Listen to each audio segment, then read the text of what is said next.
একজন জাতীয় দলের খেলোয়াড়ের ফেসবুকের স্ট্যাটাসের মাধ্যমে বিদায় নেওয়া, এই বিষয়টাকে আপনি কিভাবে দেখছেন?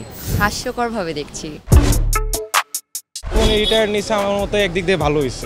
বয়স হয়েছে, তার বিদায়টা সুন্দরভাবেই হওয়া উচিত। তো খেলোয়াড় হিসেবে খুব ভালো ছিল। গত বছরই তো রিটায়ারমেন্টে যাওয়ার একদম ফর্মাল একটা ইন্টারভিউতেই বলে দিয়েছিল যে ওই রিটায়ারমেন্টে চলে যাবে। তারপর ব্যাক করলো কেন? ব্যাক করার পরে আবার কেন স্ট্যাটাস দিয়ে মানুষকে জানাতে হচ্ছে? If he actually wants to go, he can go. But Bangladesh needs him. If he wants to come, if he wants to serve Bangladesh, he should come back. If he doesn't want to, it's up to him. ওর বয়স হয়েছে, যথেষ্ট খেলেছেও, নতুন যারা এসেছে ওদেরকে সুযোগ দেওয়া উচিত, যেটা আমার মনে হয়। যেহেতু ওনার টাইম হয়েছে, উনি ওনারটা ভালো বুঝবে, যেহেতু উনি একজন প্রফেশনাল প্লেয়ার, সে হিসেবে উনি রিটায়ার নিছে, আমার মতে একদিক দিয়ে ভালো হয়েছে। একজন ওনার জার্নিটা একটা ভালো দিক দিয়ে শেষ করতে পারছে, যেটা করেছে ভালো করেছে আমার মতে। একজন ক্রিকেটারের বিদায় কিভাবে হওয়া উচিত? সে যদি দেশের জন্য কিছু করতে চায় তাহলে তার বিদায়টা সুন্দরভাবেই হওয়া উচিত।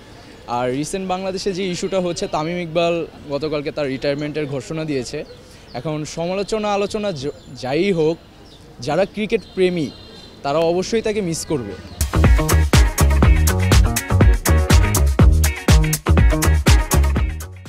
যেরকম আমরা অনেক রিটায়ারমেন্ট প্লেয়ার দেখেছি, যেরকম সচিন রিটায়ারমেন্ট নিয়েছে, তাদের রিটায়ারমেন্টের ধরনটাই ছিল আলাদা, কিন্তু ওনারা যেরকম ফেসবুকের মাধ্যমে রিটায়ারমেন্ট নিচ্ছে, এটা আমার কাছে ভালো লাগছে না। একজন ক্রিকেট প্রেমী হিসেবেও হচ্ছে ভালো লাগার কথা না, কারণ একটা ম্যাচ খেলার পরে যখন টি-20 ম্যাচ একটা জমজমাট ম্যাচ হয়, এরকম টাইপের একটা ম্যাচ খেলার পরে হচ্ছে রিটায়ারমেন্টটা যদি মাঠে বলা হয়, প্রকাশ করা হয়, সেক্ষেত্রে হচ্ছে এটা অনেক সুন্দর দেখা যায়। তো খেলোয়াড় হিসেবে খুব ভালো ছিল। উনি যদি বিদায় নেয় তাহলে তো মনে করেন আমাদের বাংলাদেশের জন্য অনেক একটু ডাউন হয়ে যেতে পারে। আছে অনেক রাজনৈতিক পলিটিক্স কারণে, বিভিন্ন কারণে, এটা মনে করেন যার যেরকম ইচ্ছা। একজন ক্রিকেটারের বিদায় ভালো কিছু ক্রীড়া দেওয়া উচিত, ওনার নাম থাকছে সবসময় থাকে এই।